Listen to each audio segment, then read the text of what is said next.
The answer's got to be here. I know it. Hello. Nothing to see here. Um, I'm just reading. Hello, everyone. So, as you might have been able to tell from my opening, we are going to attempt our first ever solve along. So, I have decided after watching several different YouTubers doing these fun solve alongs, I'll put a shout out to Gavin from Gavin Reads It All. He used to do the public ones with his, where he was solving Agatha Christie mysteries that I used to love. He does it with his Patreon now. And at some point, I want to join his Patreon so I can get in on those again. That was so fun. And Kayla from Books and Lala, she did a series where she was trying to solve these local cozy mysteries. That was really fun too. So I thought I'd like to do a solve along. Last December, you may have remembered that I read The Word is Murder by Anthony Horowitz. And it had a Holmes and Watson sort of feel to it, in that Anthony Horowitz was like the Watson character, and then this disgraced detective Hawthorne was kind of the Holmes character. And so I read that one last year, really enjoyed it. I thought, you know what? Since it's kind of a Holmes and Watson vibe, I might be able to solve one of them myself. So I picked up the second book in the series, which is The Sentence's Death by Anthony Horowitz. I'm going to attempt to solve the mystery before the end of the book. So this will be a spoiler-filled blog. I don't normally do spoiler-filled blogs, but in the nature of trying to solve the mystery, I will have to have some spoilers, obviously. So if you haven't read the book already, go and get it, and I will wait until you are done reading, then come back.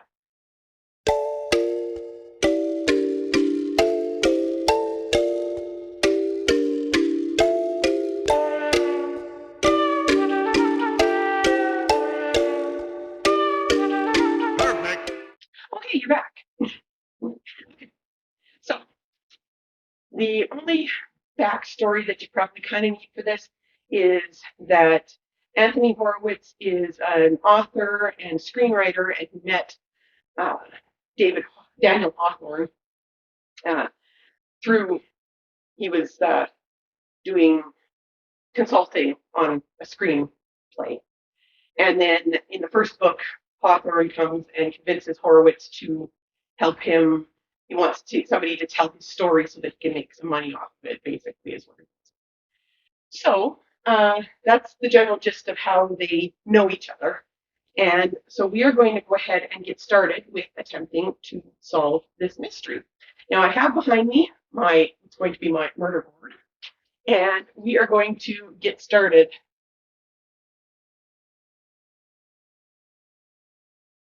So here is my board, and here is my book, and we're going to start by talking about the crime itself and who the victim was. So you end up discovering on page 18 that our victim is a man named Richard Price. He is a divorce lawyer. He lived in Hampstead and was attacked in his own home. The murder weapon was he was hit with a wine bottle. He had a nickname. He was called the Blunt Razor. He was married because he had a ring on his finger. So he was struck with the full wine bottle on the forehead and the front of the skull. But that wasn't what killed him. The bottle smashed, and then he fell to the ground, and the killer was left holding the jagged glass neck, used it as a knife, stabbing his throat. We also know that he was rich and lived in an expensive house. He'd been working on a big case, a £10 million settlement from a lady named Akira Anno. And she is a writer of literary fiction and poetry, speaking at festivals, prize winner, all those sorts of things. So we're going to put her on the suspects list. Her husband was actually the client. You also learn very quickly that she poured a glass of wine over his head and threatened to hit him with the bottle in the middle of a crowded restaurant. And at present, at this point, no one knows where she is. So that makes her seem somewhat guilty, but we're only on page 20. We also know that there was renovations going on in the house at the time, and there was a the killer left a message painted on the wall, a 3-digit number, using some green paint. So that'll be a clue.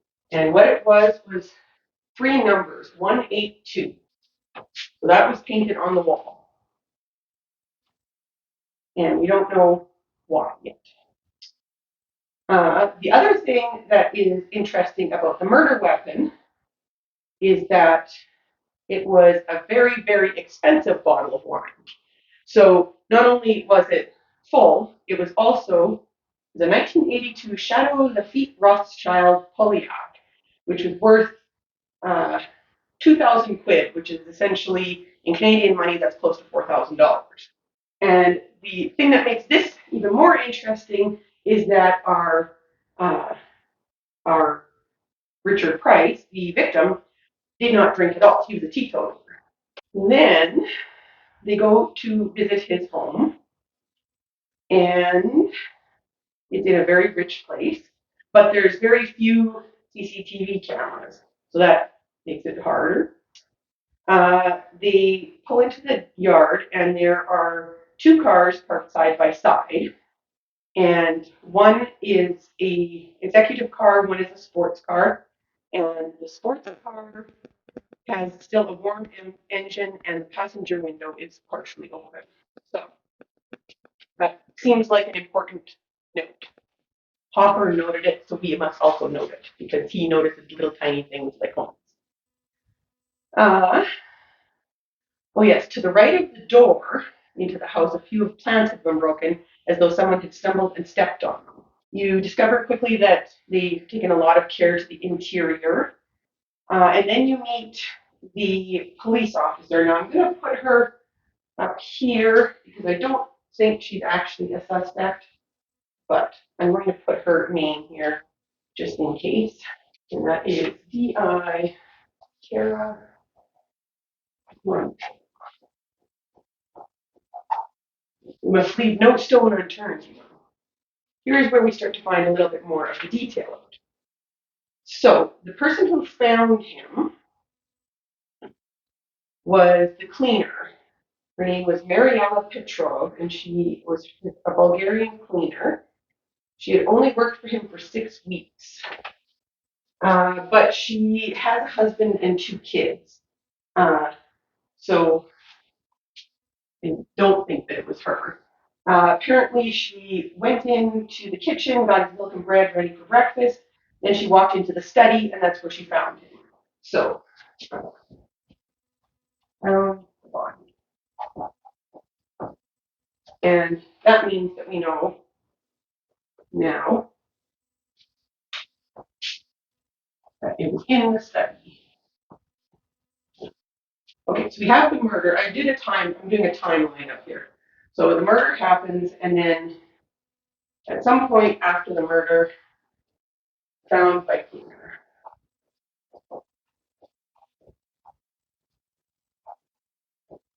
And when I get times, I'll put that on there. So they go into the study, and they find that there are 2 cans of Coke on the table, one of them open.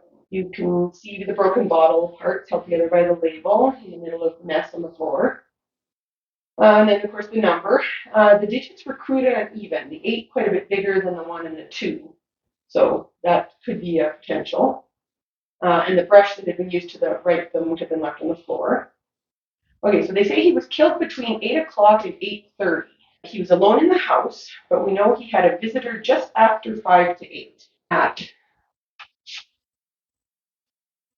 7:55, we have a visitor. There's a neighbor now who shows up, Henry Fairchild, who's out walking his dog and saw someone come in off the heath. So we are going to add him here.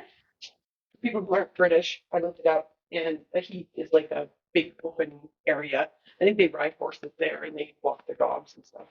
This guy lives in, he's a retired guy living in Rose Cottage, and they say he's a charming man. And so Richard, the victim, was alone in the house that night, but he is married and his husband was away. They have a second home in Clacton-on-Sea, and then his husband got back about an hour ago from this point. So we're going to mark that police arrived and then the husband arrived. So we have Stephen Spencer, who's the husband, and he was away at the time of the murder. And then we're also just going to make a note here that he lived in Hampstead, but he had a second house at, I love the names of these British places, Clacton-on-Sea. And that's where the husband was at the time. So apparently the last person to speak to him before he died was the husband, because he had phoned. He phoned at 8 o'clock. The bottle of wine hadn't been opened. It was a present from one of his clients. The client was Adrian Lockwood, who is Akira Anno's husband, so her ex-husband. And Price represented him in the divorce, and she wasn't happy about the outcome. So now we have another person here. So we have the angry wife and the angry ex-wife and the husband who was his client and gave him the bottle of wine. And then, no fingerprints, everything's been wiped out, including the unopened Coke can. They only found Price's DNA. There were traces of the liquid on his lips. The open one was Price's, the victim's, and no prints or DNA other. Are we getting a picture of this? Then they go and talk to the husband, his husband is in his early 30s, about 10 years younger than him. We're going to add that just in case it has anything to do. He says that the victim wasn't with him because he had too much work and had someone coming to the house on Saturday afternoon. He was visiting his mother, who's in a nursing home in Sprinton, apparently, but she has Alzheimer's. There was somebody who was coming to the house on Saturday afternoon. So Saturday p.m. we had the, I'm going to say afternoon visitor that we don't know. The husband left after breakfast this morning, after he cleaned them up and locked up. So it must have been about 11 o'clock is when he left. And he tried phoning his husband, but got no answer. They've been together for 9 years. And he calls Richard one of the kindest men in the world, which doesn't exactly jive with what some of the other people were saying. The husband has an art gallery specializing in 20th century art. They're open Tuesday to Saturday, so he works Monday from home. So this is now, actually, a second. I have messed up already. This is Monday.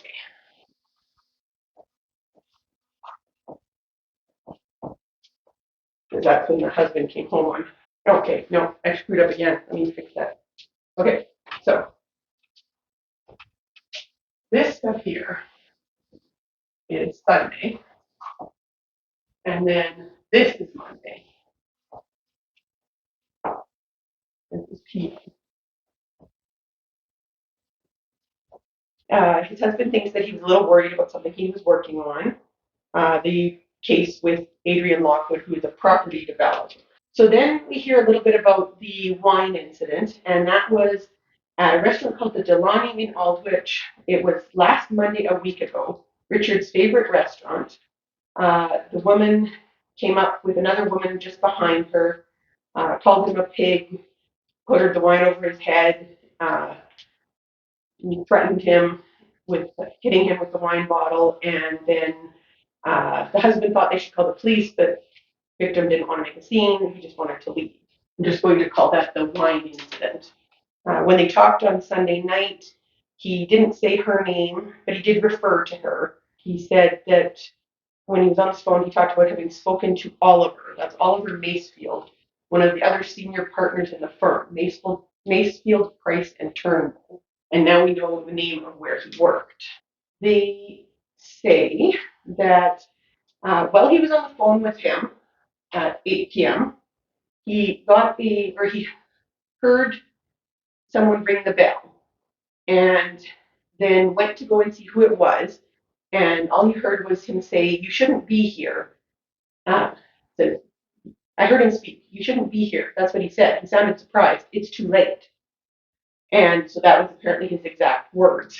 He tells his husband that he'll call him back later and hangs up. So we know that the visitor arrived while the husband was on the phone.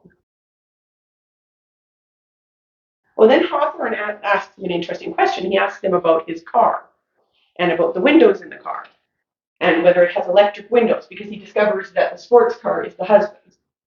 And it's a 1968 classic model. And he asks him if it has electric windows, but the guy doesn't answer him yet. Apparently, there is alcohol in the house, even though his husband is a teetotaler because he drinks. Then we have the guys go outside, and they see they're looking at the broken plants, and they see a footprint or part of a footprint. Small quite deep indentation in the soil, as if it was made by the tip of a shoe or a heel. And then we discover a little bit of something interesting about the car. So Hawthorne says that there's no way that the husband drove down from Essex to Sussex or to Suffolk anywhere near the coast. There was no garage in the photograph of the house that he showed them, and there was no way that car had been sitting by the seaside for 3 days, and there were no dead insects. There was no seagull poo and no dead insects on the windscreen. So he thinks that the guy was somewhere near, and that also that he wasn't alone, because the passenger window is open a few inches and the windows aren't electrically operated. So what would the driver have? What point would be the driver reaching all the way across to open the window? So that is just something a little extra odd about the husband. So possibly lying about where he was. So that's suspicious. Then they go over to the retired neighbor, and he is an old man in his 80s. We quickly discover that he is not as charming as the other detective made it out to be. He's kind of annoying. He said he saw this person come off the heath just as he got home. He always takes his dog out for supper and before he goes to bed, so he knows the time. They walked down to the bowling club and back, and there was someone coming out of the heath holding a torch, so he had a flashlight. So almost to where I've caught up to where I was. It was a full moon that night, and so they're wondering why the mysterious visitor needed a flashlight since the guy walking his dog didn't have one. They go out and look at the heath, and it had rained heavily in the past month, and there was a large puddle blocking their way. Whoever had come through with their torch would have had to tread carefully, and I'm surprised that they hadn't left muddy footprints at Price's house. So we know that there are no muddy footprints, even though the heath was muddy.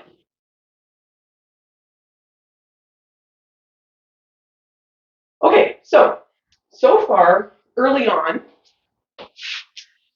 my suspects,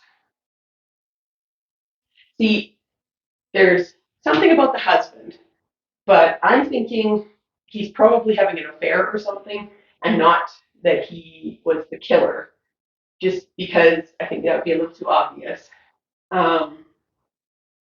The client or the ex-client or the ex-wife of the client, I think that would be too obvious as well, because she threatened him with a wine bottle, so that'd be way too obvious. We don't know anything about the cleaner who found the body yet. The neighbor seems like nobody. We don't know anything about the lawyer partner, and we haven't met the client yet. So right now, I couldn't tell you who my suspect is. I can tell you who I don't think did it. This one and that one, I don't think did it, but I think this guy's having an affair. So that is my current status of the murder board. And I'm going to go and read some more. And when I have some more ideas, I will come back and tell you about them.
Okay, everyone, we are back. Sorry for my voice again.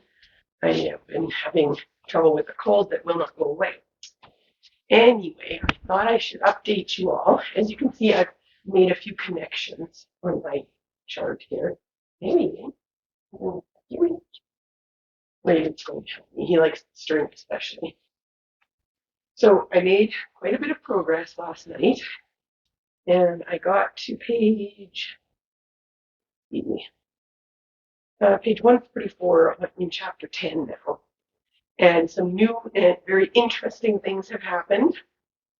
And I think we might have a bit of a better idea, Raven, what might be going on.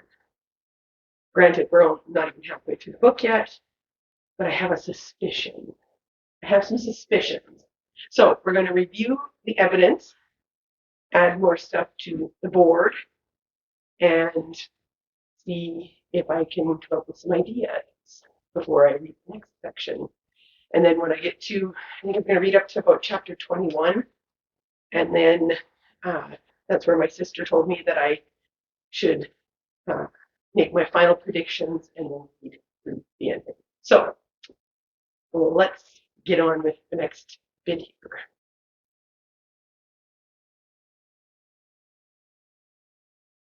When we left off, the guys were headed to go to the lawyer's office to talk to them about the guy who was killed. So we got to meet Oliver Macefield, who we had here was the lawyer partner guy. And he seems to be somewhat cheerful, all that kind of thing. But he does say that he had worked with Richard, the victim, for many years. And the last time he spoke to him was on Sunday, the day that it happened, at about 6 o'clock in the evening. Richard called him. I find out that he talked to Oliver about the fact that he was worried about something to do with the Lockwood divorce. But the other guy was in a hurry, and so he didn't necessarily, he kind of brushed him off. The court came to the agreement on the divorce in Andrew Lockwood's favor, on Wednesday the 16th. So that was like just before, like a week before, just before the incident at the restaurant. Um, but then he said they had some concerns.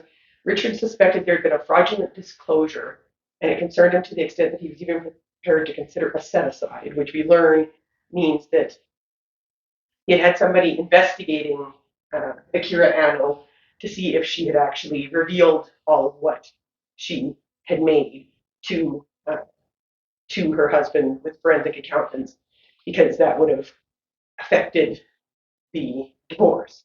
So we do know, I'm going to put that as a clue. We do have another clue that there is the possibility of some kind of money involving the divorce. So that could be a motive for her if she had something to hide. And then they also talked about why he was known as the blunt razor, and that was because he was razor sharp but also scrupulously honest. He would be very reluctant to take on a client if he thought they were compromised in any way, and he always spoke his mind. So we're learning more about the victim, that he seemed to be quite an honest guy, in spite of his profession being one that everybody thinks is a horrible one. So you also find out that they've been in business together for 20 years, and the other senior partner's name is Morris Turnbull, and he wasn't in the office that day because he was so devastated. We're going to add him to the character list here. We don't really know anything about him yet. You also find out that Oliver is the executor of the will.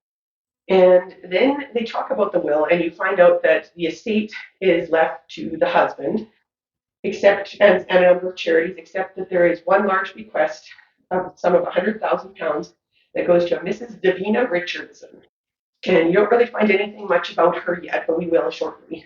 Apparently, she's an interior decorator and close friends with Richard, and he was also godfather to her son. And I'm just going to write it in here now. It comes up shortly here. The son's name is called. So we have the potential of somebody who's getting extra stuff in the will. So then they end up going to see Akira Anno because she has shown up again. And she appears to be quite the character. She is very literary.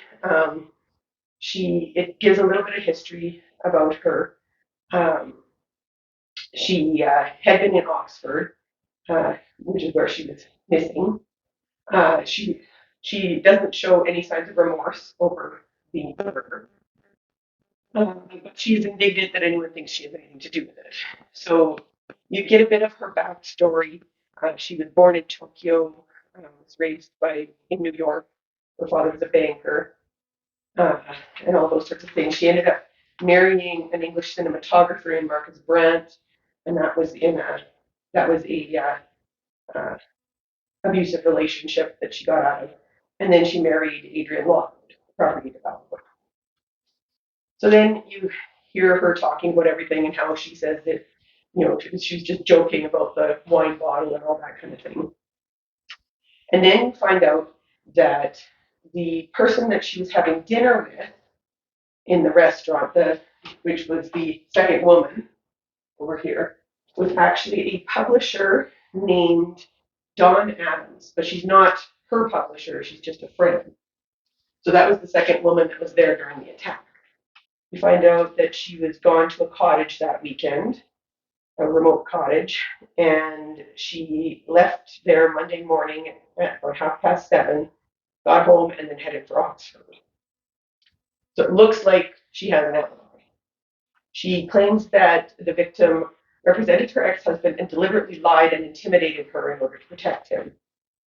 She says that he characterized her in a way that made it impossible for her to get the money that she thought she deserved, and made it seem that she had brought nothing into the marriage.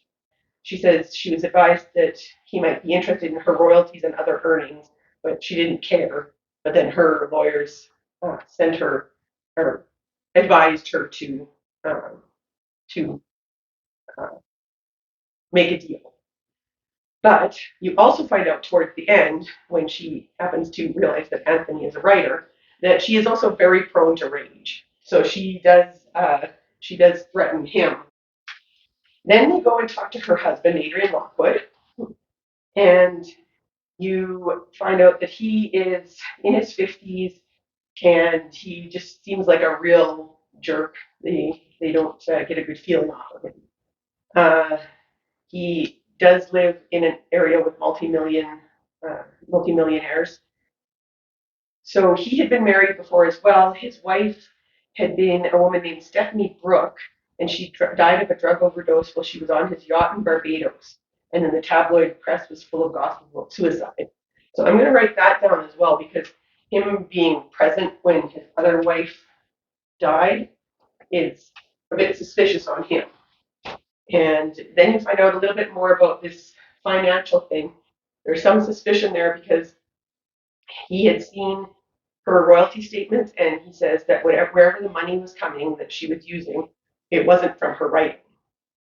So there's suspicious stuff to do with her finances. The night of the murder, he had gone to visit a friend of his over in Highgate, Davina Richardson. He got to her house around 6 and left about 8:15. And then he drove home, got in at 9 o'clock, and watched TV. So she was the woman who had been left money in the will. I'm not bothering writing Akira's up there because she was actually away from the city, we think, anyways. So if her timing becomes important later, we'll get back to that. We find out that Richard was the one who had introduced the two of them, and that now they're in a relationship. And Richard went to university with her husband and was his godfather to their child. And he was there when the accident happened, which we find out was an accident, a caving accident that happened 6 or 7 years ago. Davina's husband, Charles Richardson, and Richard Price were at university together, and there was a third man too. He forgets his name. But Charles got lost in the cave system somewhere up in Yorkshire and never made it out. So basically, Richard has been taking care of Davina now. But I'm going to write this little bit down over here because this is kind of important, in my opinion. So the accident.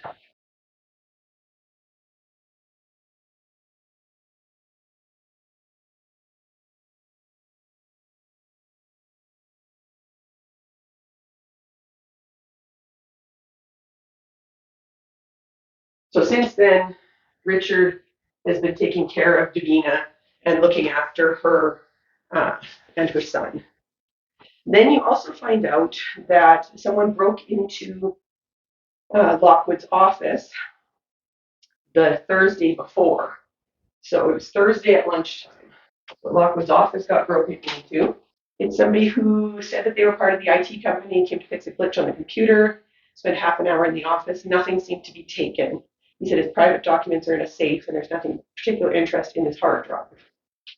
The only thing the girl remembered, was that he was about 40, medium height, white, wearing glasses, heavy plastic blue things, and he may have had a skin problem on the side of his face, thinning hair, dressed in a suit, had a briefcase. You also find out as they're leaving, Anthony notices that there's a collection of pills and medicines encountered in Lockwood's house. He says they look like mostly homeopathic, but prominent among them is a large bottle of vitamin A. And he made a note of it, so I made a note of it. Then they go and they visit Davina. They find out more about that accident, and she's helping them with she's helping Richard and Stephen with their house because she's an interior designer. You find out for sure that she and Adrian Lockwood are in a relationship. She says that Adrian left just after 8 o'clock. Colin, the boy, is 15 years old, and he comes down and talks to them a little bit. And he says, he tells them that that the victim had told him that it was being followed.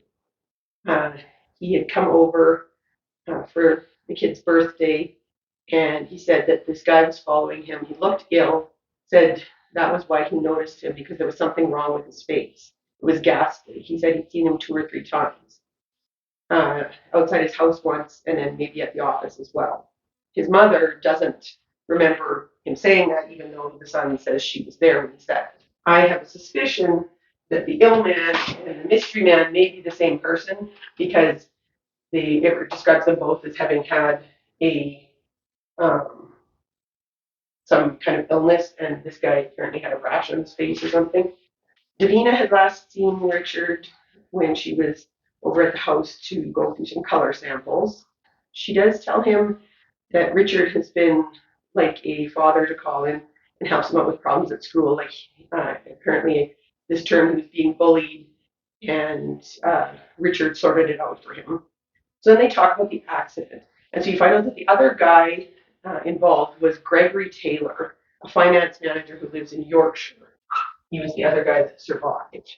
They were going out and doing some caving again, and he got lost when it began to heavily rain, and then he didn't survive. They did find his body the next day, because that was one of my first thoughts was, ooh, I wonder if it's him. He didn't actually die. But no, they found his body the next day. You do find out that Davina, never blamed Richard, but she did resent him for some time because the trip had been his idea. So she was angry at him for a long time and was questioning whether what he was doing for them was out of his own guilt or if it was because he wanted to.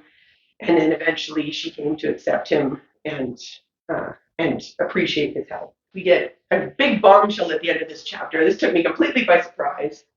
On his way home, Anthony picks up the newspaper and he reads a little article that says, "Dead man identified.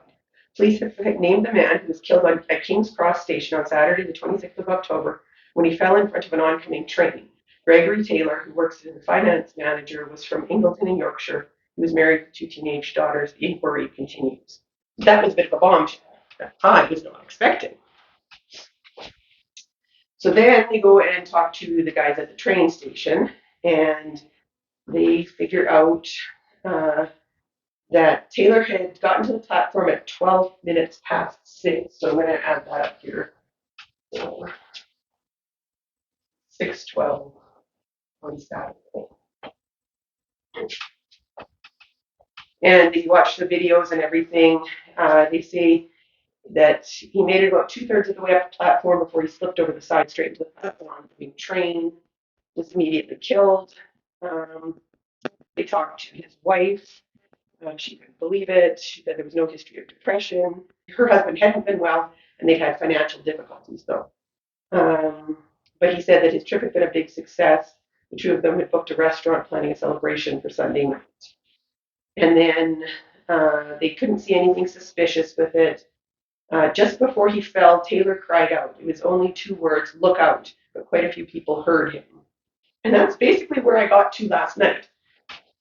So, here, Raven, let's discuss what we think is going on.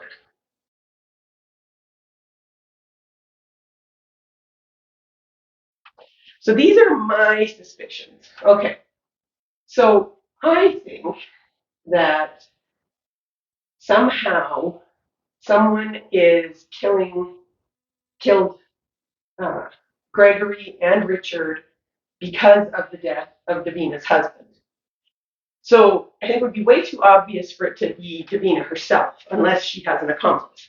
But I actually have a sneaking suspicion, which I have no real justification for yet, but my sneaking suspicion is that it's possibly the son, the 15-year-old son. If he actually potentially blamed both of those guys for his father's death, I have a suspicion it could be him. And one of the reasons is because of the final words. Where were they here? "You shouldn't be here, it's too late." So what if he was just saying to the kid, "Why are you here? It's too late, like you should be in bed by now"? Not that. But the kid also used to come over and talk to him about troubles he was having, like at school. So I'm suspicious about that. However, none of that describes anything to do with the whole issues with Lockwood and them, unless the other thing that I was suspecting is what if Davina and Lockwood were in it together, trying to kill Richard because of the murder or the death of her husband. But that doesn't really make sense to me because like the money isn't really a big concern because he was looking after everything that they had going on. And then also, um, Lockwood is apparently very well to do. So unless he happens to be having some financial difficulties, which could be possible because he did mention when they were talking to him, he talked about how in the last 3 years when he was married to Akira, he didn't actually make any money because the markets were so down. So perhaps it is Lockwood and Medina trying to get the money uh, from the will, but also getting revenge for Charles's death. So that's my thoughts right now. I do think that the mystery man who broke into Lockwood's place and the follower of Richard are possibly the same person. I don't think Akira did it. I think it's too obvious her. Lockwood, because his first wife died on his boat due to a suicide, that's too why I think he could be involved. I think somebody pushed Taylor, and that's probably why he called lookout, but it was so crowded that nobody could see what happened. So that's where we're at right now, and I am going to continue with my reading tonight and see if I can figure out any more clues. We'll see if I can get up to chapter 21 here tonight.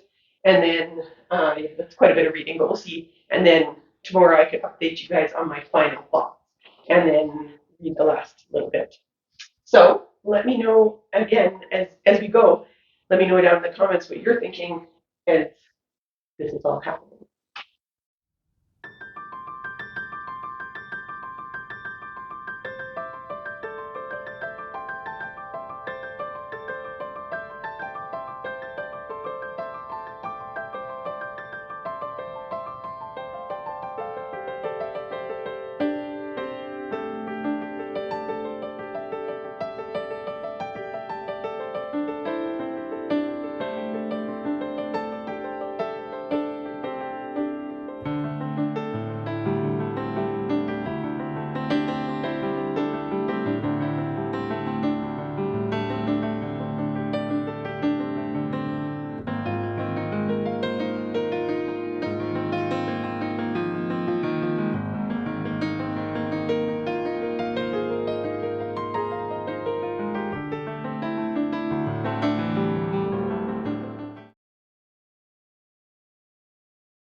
It's been a few days, but I had a nasty, nasty cold. The way my voice was sounding previously was actually good compared to now. So, but it's time to continue and finish our solve along. In the part that I was at now, they were just on their way to Yorkshire. So, to visit Gregory Taylor's wife and see where things had happened there. So, here they meet a guy uh, there named Dave Gallivan. He was the duty controller who'd been called out when Charlie Richardson had gone missing at Longway Hole, and he was the one who found the body. So they meet up with him, and then they go and talk to the wife. Uh, and she says that nobody knew that her husband was going to London except for her. Her husband didn't even tell the girls. And we find out that Gregory Taylor, had been seriously ill, and that was the reason he was going there. He got ill about 6 months before and he had Ehlers-Danlos syndrome, and he was going to die if he didn't get a major surgery, which would have cost £200,000. So he actually went to go and talk to Richard, the victim, to find out if he would be willing to help at all. And they hadn't seen each other for a lot of time, but Greg had arranged to see him at his home around lunchtime. He listened to what Greg had to say and then agreed not to just put down 20,000 or 50,000 pounds, but to pay the whole lot. He was going to pay for the surgery. So that was the guy that he was meeting with on Saturday afternoon. You also get the impression from watching them talk to Susan Taylor, is Gregory's wife. You also kind of get the impression from the situation that these guys are pretty close, Dave and Susan. But I don't know if that's going to play into it at all. There's some question as to what if it was somebody who didn't want Price to spend the £200,000 on Gregory Taylor. So that is possibly an option. Susan went there on Sunday morning to meet the police officer and look after what was going on, or find out what was going on with Gregory. And she stayed over Monday. They put her up in a hotel near the station, and she said Sunday night she just sat at the hotel, obviously. So we do know that Susan Taylor was in the city when Richard was killed. Then they go and look at the area where the accident in the caves happened, and they talk to a farmer named Chris Jackson, and he was the guy that the men who escaped from the tunnel or from the caves went and found right away to try and get help. So he was just a farmer nearby. So you found out that Gregory Taylor, while he was in the city, he sent a selfie to his wife, and it was taken at Hornsey Lane in Highgate, which is only a 5-minute walk from Davina Richardson's house. So we know that he was near Davina Richards. One thing we had found out was that when Gregory was at the King's Cross station, he bought a book, and it happened to be a book, I can't remember what exactly, it was Doomsday something or other. And Hawthorne is wondering why he bought the book. And so that makes me wonder why he bought the book too, because if Hawthorne's wondering it, it probably is important. Here we hear a little bit more from Gallivan about the whole caving accident. And Gregory thought that it was his fault. So that's what he was saying over and over again, was that it was his fault. Hawthorne kind of pushes him to find out because he figures that he's lying to him. And then Gallivan says that Charlie Richardson may not have been a professional, but he was an experienced caver. He knew what he was doing, so I never understood how he could have been so bloody stupid. The simple fact of the matter is there was no reason for him to die. And then he says that he had gone through and gotten to this area called Spaghetti Junction. Once he was there, why didn't he stay where he was? He could have found higher ground and sat it out until all the water had passed. The worst that would have happened was that he would have been left on his own in the dark and might have had to wait for us to come find him. An experienced caver doesn't panic. He had plenty of battery power, and he was carrying a safety bag. That was how he got stuck. The safety bag was attached to his canvas harness by a short rope, and it got caught in the contortion as he dropped down. So essentially, he drowned hanging in this contortion. And then he says that Greg rang him from London the day he died. On the Saturday afternoon, he said he wanted to talk to me about Longway Hole, about what really happened. He said he'd been thinking about it, and there was something he wanted to get off his chest. He agreed to meet here at this very pub on Monday night, but then he never got home. Gregory Taylor knew something nobody else did, something that had happened just before the fatal accident. So that is curious. Then they start talking about potentially if he could have met somebody else in London, and possibly Davina Richardson, or I was wondering if, again, it might have something to do with her son. Okay, so they go back to Davina Richardson's, and she happens to have a copy of 200 Haikus by Akira Anno, which is the book. While Anthony is looking at it, he discovers that haiku number 182 says, "You breathe in my ear, your every word a trial, the sentence is death." And the number painted on the wall next to the dead body was 182. So we're pretty sure that 182 is the haiku. So they're talking about the accident and how Hawthorne doesn't think for sure that Gregory Taylor fell in front of the train. He thinks he might have been pushed. Davina is getting all confused about times. She said she wasn't around when Taylor was near her area. She had gone out at 4:30. No, I mean 3:30. I don't know what I mean. I keep getting confused. And she took Colin with her when she went out. So she hadn't heard from Gregory Taylor for over 6 years. She said that he was the one who was supposed to be in charge. She hasn't really forgiven him for that. She also mentions that Adrian found the divorce proceedings very stressful and was so angry with Richard. And then when they asked her why was he angry with Richard, she says, "I didn't mean that. He was angry about the whole thing."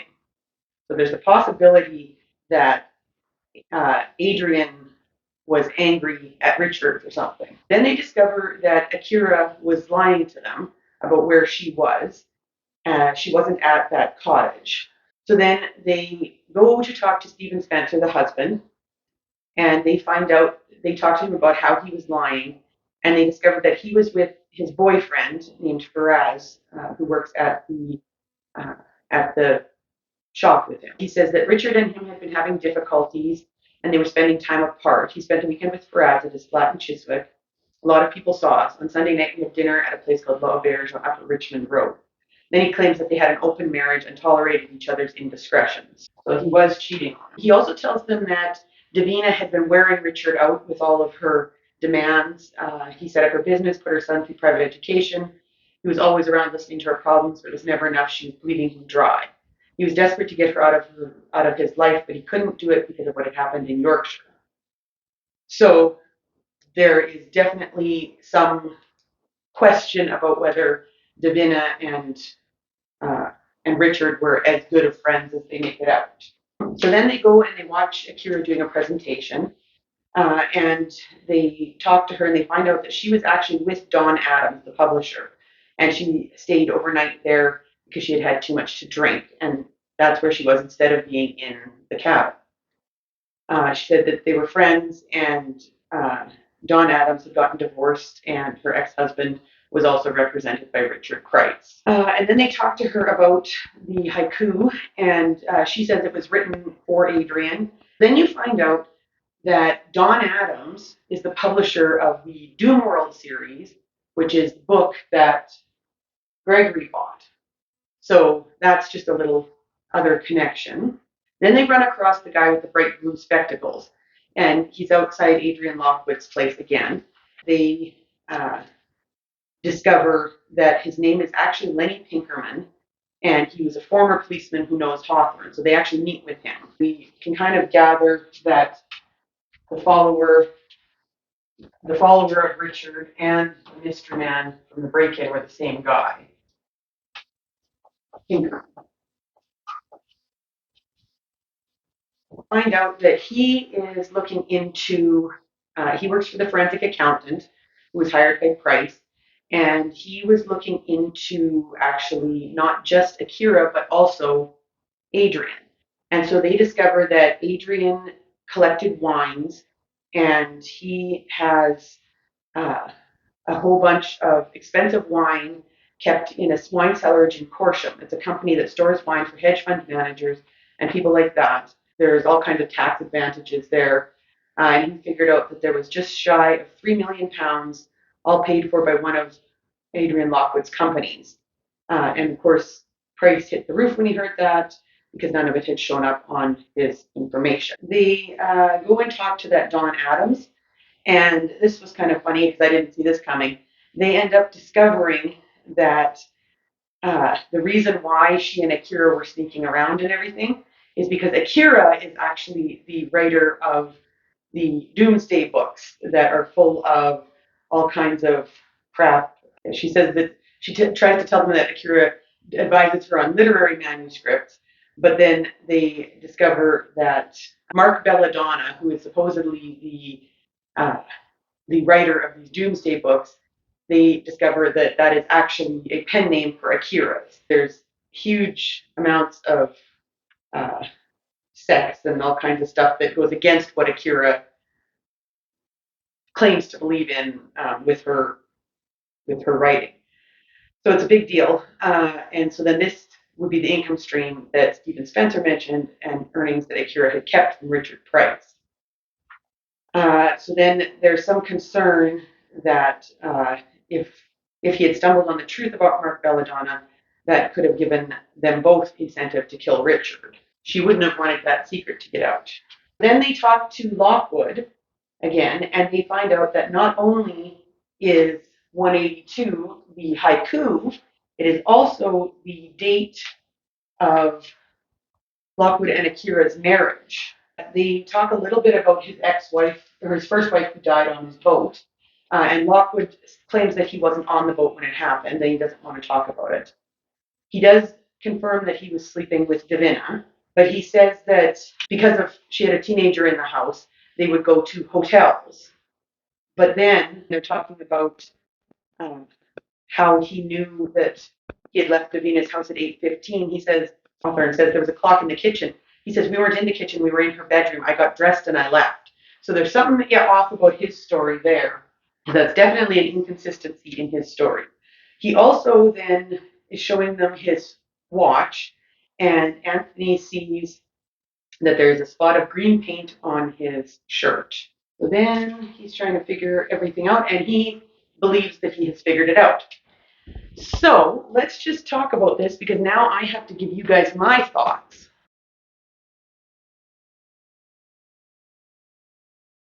So let's talk about what I think may have happened before I film myself reading the end of it and see how wrong I was. So, I think that Davina Richardson and Adrian Lockwood, where is he now? Right here. Davina and Adrian were the ones to commit the murder. And I think the whole thing with the 182 and that being the date of their marriage and the haiku and everything was them trying to frame Akira. Now, I think Akira was an easy one to frame because she's prone to rage, as well as she was trying to hide something. So she was trying to hide the Mark Belladonna thing. But I think that was her only secret, was the Mark Belladonna thing. I think that Adrian and Davina were involved in Richard's death. I suspect that Richard had decided that he was going to cut Davina off of the money because Richard had been wanting out. And because Davina still blamed him and Gregory for the accident, I think that was too much for her. And because Lockwood found out about it, he decided that he would help her. And at the same time, kill two birds with one stone, because he had the $3 million in wine that he knew that Richard had figured out was there. I think that Gregory Taylor did actually go to visit Davina Richardson when he was in the area. And because of that, one of them, I'm assuming probably Adrian, but one of them pushed him in front of the train. Although, now that I'm thinking about it, see, I do think that her son Colin was involved in some way or another. And I wonder if Gregory Taylor went to see Davina Richardson and Colin realized that he was still blaming himself and that something else had happened, because Gregory wanted to talk to Gallivan about the accident and said that there was something he needed to get off his chest. And I'm wondering if he talked to Davina about that. Colin overheard, followed him, and pushed him in front of the train. That's what I think maybe happened to him. I think the victim's last words being, you shouldn't be here, it's too late. I suspect he may have been saying that to Davina, telling her it was too late, he wasn't going to change his mind about cutting her off. So we'll go with this for my final prediction. Final prediction. Gregory Taylor, I believe, was killed by Colin, and because he knew something about his father's death, and it wasn't an accident. And I think that Davina and Lockwood together killed Richard and tried to pin it on Akira because Lockwood knew that he was in trouble for the £3 million, and Davina was getting cut off by Richard from the money. That's my prediction. I'm going to go and read the rest of the book, and I will show you my reactions as I'm reading it, and I will come back and we'll find out how right or wrong I was.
Okay, I finished. Well, I was partly right. Yeah. So I thought that Colin was involved somehow. I thought that he and Adrian had done it together, but that wasn't the case.